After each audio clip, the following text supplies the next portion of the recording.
नमस्कार मंडळी, श्री स्वामी समर्थ. स्वागत आहे तुमचं माझ्या यूट्यूब चॅनलवरती. आजचा दिवस तुम्हा सर्वांना खूप छान, सुखाचा, समाधानाचा जाऊ देत, हीच मी स्वामींच्या चरणी प्रार्थना करते आणि आजच्या या नवीन व्हिडिओला सुरुवात करते. पण त्या अगोदर तुम्ही माझ्या चॅनलवरती जर नवीन असाल तर चॅनलला पण लगेच सबस्क्राईब करा आणि कमेंटमध्ये श्री स्वामी समर्थ लिहायला अजिबात विसरू. उद्या 19 मार्च गुरुवार आहे आणि या दिवशी गुढीपाडव्याचा पवित्र सण आलेला आहे, जो आपल्या हिंदू धर्मात अत्यंत महत्त्वाचा मानला जातो. कारण चैत्र शुक्ल प्रतिपदेपासूनच नववर्षाची सुरुवात होते आणि याच दिवसापासून हिंदू नववर्ष सुरू होतं. त्यामुळे या दिवसाला विशेष आध्यात्मिक आणि सकारात्मक महत्त्व आहे. पुराणांमध्ये असा उल्लेख आढळतो की या दिवशी ब्रह्मदेवाने सृष्टीची निर्मिती केली आणि त्यामुळेच हा दिवस अत्यंत पवित्र मानला जातो. तसेच या दिवशी सृष्टीतील सकारात्मक ऊर्जा अधिक प्रमाणामध्ये सक्रिय असते आणि म्हणूनच गुढीपाडवा हा 3.5 शुभ मुहूर्तांपैकी एक मुहूर्त मानला जातो, ज्यामुळे या दिवशी केलेल्या प्रत्येक शुभ कामाला विशेष महत्त्व दिलं जातं. या दिवशी सोनं चांदी खरेदी करणं, नवीन वस्तू घेणं किंवा नवीन कामाची सुरुवात करणं खूप शुभ मानलं जातं. पण आजच्या काळात सगळ्यांना सोनं चांदी खरेदी करणं शक्य होत नाही आणि म्हणूनच अशा वेळी काही सोपे आणि श्रद्धेने केलेले उपाय देखील तितकेच प्रभावी ठरू शकतात आणि त्यातून चांगले परिणाम मिळू शकतात. म्हणूनच आजच्या या व्हिडिओमध्ये मी तुम्हाला एक अतिशय सोपा पण प्रभावी असा उपाय सांगणार आहे, जो तुम्ही उद्या गुढीपाडव्याच्या दिवशी करू शकता. आणि या उपायामध्ये तुम्हाला घरात एका ठिकाणी मुठभर धणे ठेवायचे आहेत आणि हा उपाय श्रद्धेने केल्यास घरात सकारात्मक ऊर्जा वाढण्यास मदत होते, आर्थिक अडचणी कमी होण्यास हातभार लागतो आणि घरात स्थैर्य आणि समाधान वाढू शकतं. असं मानलं जातं की या छोट्याशा उपायामुळे घरात भरभराटीची सुरुवात होऊ शकते आणि जीवनामध्ये सकारात्मक बदल दिसू शकतात. त्यामुळे हा उपाय मनापासून आणि विश्वासानं करणं हे महत्त्वाचं आहे. आता हे धणे नेमकं कुठे ठेवायचे आणि हा उपाय कसा करायचा, कोणत्या वेळेत करायचा, याची सविस्तर माहिती आजच्या व्हिडिओमध्ये मी तुमच्यासोबत शेअर करणार आहे. त्यामुळे व्हिडिओ हा स्किप न करता शेवटपर्यंत नक्की पहा, जेणेकरून तुमच्यापर्यंत योग्य ती माहिती पोहोचेल. आणि तुम्ही माझ्या चॅनलवरती जर नवीन असाल तर चॅनलला पण लगेच सबस्क्राईब करा आणि बेल आयकॉनला पण प्रेस करा, म्हणजे मी जेव्हा कधीही नवीन व्हिडिओज अपलोड करेन त्याचं नोटिफिकेशन सर्वात आधी तुम्हाला मिळेल आणि तुमचा एकही व्हिडिओ हा मिस होणार नाही. तसेच खाली असलेल्या हाय बटनवर सुद्धा क्लिक करा. तर आजच्या या व्हिडिओमध्ये मी तुम्हाला एक अतिशय सोपा आणि परिणामकारक प्रभावी असा उपाय सांगणार आहे आणि हा उपाय तुम्हाला उद्या गुढीपाडव्याच्या दिवशी करायचा आहे. कारण हा दिवस 3.5 शुभ मुहूर्तांपैकी एक अत्यंत शुभ दिवस मानला जातो आणि या दिवशी केलेले उपाय लवकर फळ देतात असं मानलं जातं. म्हणून सकाळपासून ते संध्याकाळपर्यंत तुम्हाला जेव्हा वेळ मिळेल तेव्हा हा उपाय नक्की करायचा आहे. हा उपाय विशेष करून धनप्राप्ती, घरातील प्रगती आणि स्थैर्यासाठी केला जातो. आणि जर तुमच्या घरात कष्ट करूनही योग्य पैसे मिळत नसतील, नोकरीमध्ये प्रगती होत नसेल, व्यवसाय नीट चालत नसेल किंवा सतत आर्थिक अडचणी येत असतील, तर हा उपाय मनापासून केल्यास सकारात्मक बदल जाणवू शकतात. तसेच घरात पैशांची ये-जा सुधारण्यास मदत होऊ शकते. तर या उपायासाठी तुम्हाला साधे धणे लागणार आहेत, जे आपण रोजच्या स्वयंपाकात वापरतो. पण एक महत्त्वाची गोष्ट ही म्हणजे धणे उद्या तुम्हाला गुढीपाडव्याच्या दिवशी नवीन घ्यायचे आहेत. घरात आधी असलेले धणे वापरायचे नाहीत, कारण या दिवशी घेतलेली नवीन वस्तू अधिक शुभ मानली जाते आणि म्हणून अगदी थोडेसे नवीन धणे जे आहेत तर हे आणून आपल्याला उपाय करायचा आहे.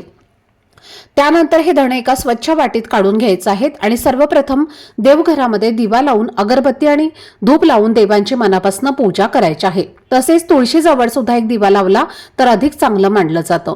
आणि घराच्या मुख्य दरवाजावरती सुद्धा एक दिवा लावून वातावरण शांत आणि प्रसन्न, सकारात्मक करायचं आहे. यानंतर तुम्ही हा उपाय सुरू करू शकता. आणि हा उपाय घरातील जो व्यक्ती कष्ट करून पैसे कमावतो त्याने केला तर उत्तम मानला जातो.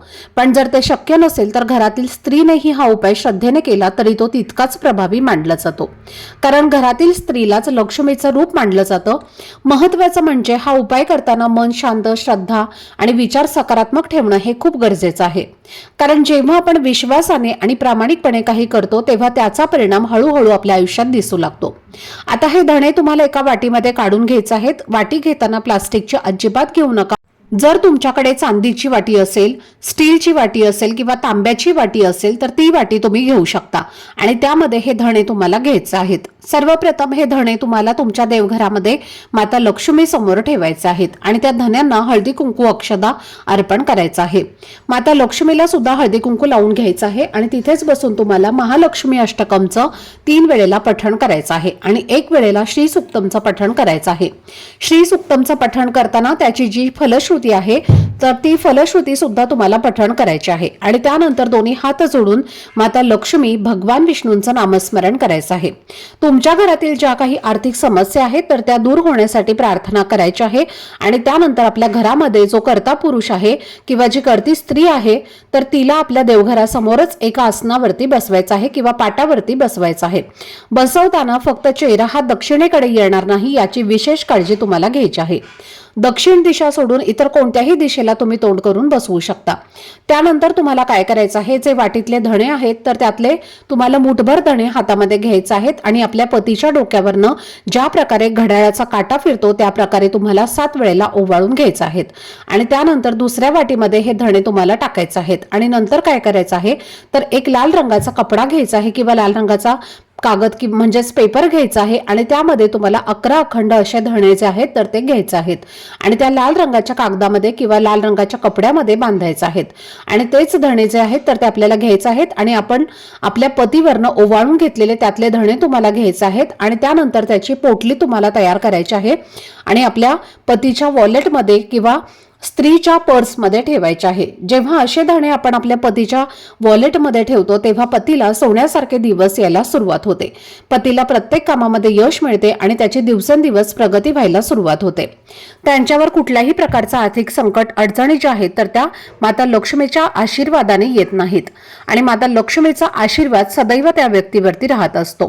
त्याचबरोबर घरातील जी मुलं असतात तर ती सुद्धा धनासारखे मानले जातात. घरातील मुलांना सुद्धा धन म्हटलं जातं आणि म्हणून वर्षभर मुलांची उत्तम प्रगती व्हावी, त्यांना प्रत्येक क्षेत्रामध्ये यश मिळावं, मुलांच्या सर्व इच्छा मनोकामना या पूर्ण व्हाव्यात यासाठी गुढीपाडव्याच्या दिवशी जे वाटीमध्ये आपण धणे घेतलेले आहेत तर त्या वाटीतले मुठभर धणे तुम्हाला घ्यायचे आहेत आणि आपल्या मुलांवरनं ज्या प्रकारे घड्याळाचा काटा फिरतो त्या प्रकारे 7 वेळेला उतरवून घ्यायचे आहेत. तुमच्या पतीवरनं सुद्धा हे धणे तुम्ही उतरवले तर ते धणे तुम्हाला साईडलाच ठेवायचे आहेत आणि ते तुम्हाला परत मुलांसाठी घ्यायचे नाहीत. पहिल्या वाटीमध्ये जे धणे आहेत तर ते तुम्हाला घ्यायचे आहेत आणि त्यानंतर मुलांवरनं तुम्हाला सांगितल्याप्रमाणे उतरवून घ्यायचं आहे. त्यामुळे मुलांचे सर्व दोष नष्ट होऊन मुलांची प्रत्येक क्षेत्रामध्ये प्रगती होते. आता हे सगळे धणे तुम्हाला एकत्र करायचे आहेत आणि त्यातले थोडेसे धणे स्वयंपाकघरामध्ये वापरायचे आहेत आणि थोडेसे धणे जे आहेत तर ते तुम्हाला तुमच्या घरामध्ये किंवा घराच्या बाहेर कुंडी असेल किंवा शेत असेल तर तिथे तुम्हाला हे धणे जे आहेत तर ते मातीमध्ये उगवायचे आहेत. जेव्हा आपण हे धणे आपल्या मातीमध्ये पेरतो त्याची कोथिंबीर तयार होते, तशी तशी आपल्या घराची प्रगती होते असं म्हटलं जातं आणि म्हणूनच नवीन वर्षाच्या पहिल्या दिवशी तुम्हाला हा उपाय जो आहे तर तो आवर्जून गुढीपाडव्याच्या दिवशी करायचा आहे. त्याचबरोबर पहा, आपल्या सर्वांनाच माहिती आहे की या दिवशी कडुनिंबाच्या पानांचं किती मोठं महत्व आहे. म्हणूनच सर्वात आधी कडुनिंबाची पानं खाऊनच आपल्याला दिवसाची सुरुवात करायची आहे आणि नंतर गुढी उभारल्यावर विधिवत पूजा करायची आहे. गुढीला अर्पित लिंबाची पानं गुढी काढल्यानंतर धान्यामध्ये तुम्हाला ठेवायची आहेत. तुमच्या घरामध्ये गहू, ज्वारी, बाजरी जे काही धान्य असेल तर त्या धान्यामध्ये तुम्हाला कडुनिंबाची पानं ठेवायची आहेत आणि तीच पानं घ्यायची आहेत आणि तीच पानं घ्यायची आहेत जी आपण गुढीला वापरलेली आहेत. संध्याकाळी गुढी उतरवल्यानंतर तुम्हाला त्या धान्यामध्ये ठेवायच्या आहेत. यामुळे धान्याला कीड लागत नाही आणि वर्षभर घरामध्ये भरभराट राहते. देवी अन्नपूर्णा ही प्रसन्न राहते आणि धान्याची कधीही कमतरता भासत नाही. म्हणून हा एक उपाय सुद्धा तुम्हाला आवर्जून करायचा आहे. तसेच कडुलिंबाची उपाय जो आहे तर तो म्हणजे पूजा केलेल्या या पानातनं 2 पानं तुम्हाला तुमच्या पैशांच्या तिजोरीमध्ये किंवा तुमच्या पैशांच्या गल्ल्यामध्ये किंवा जिथे आपण पैसे ठेवतो त्या ठिकाणी ठेवायचे आहेत. यानं काय होतं तर धनामध्ये वृद्धी होते, आर्थिक अडचणी दूर होतात आणि वर्षभर पैशांची चणचण जी आहे तर ती जाणवत नाही. आर्थिक समस्या आपल्या घरापासून दूर राहतात आणि आपल्यापासून सुद्धा दूर राहतात. मात्र तिजोरीत ठेवलेले असलेली पानं जी आहेत तर ते पूजेमध्ये वापरलेले असावेत. सरळ झाडावरनं तोडून तिजोरीमध्ये तुम्हाला ठेवायचे नाहीत, नाहीतर त्याचा तुम्हाला लाभ हा मिळणार नाही. त्याचबरोबर गुढीपाडव्याच्या दिवशी गुढीची पूजा करताना गुढीला एक नारळ अर्पण करावा, त्यामुळे कर्जातून मुक्तता होते. तर हे काही प्रभावी उपाय जे आहेत तर ते उद्या गुढीपाडव्याला आवर्जून तुम्हाला करायचे आहेत. तर ही अत्यंत महत्त्वाची माहिती मला तुमच्यासोबत शेअर करायची होती. आजचा हा व्हिडिओ जर तुम्हाला आवडला असेल, माहितीपूर्ण वाटलं असेल तर व्हिडिओला लाईक, शेअर आणि चॅनलला सबस्क्राईब नक्की करा. भेटूयात पुढच्या व्हिडिओमध्ये. तोपर्यंत सर्वांना श्री स्वामी समर्थ. धन्यवाद.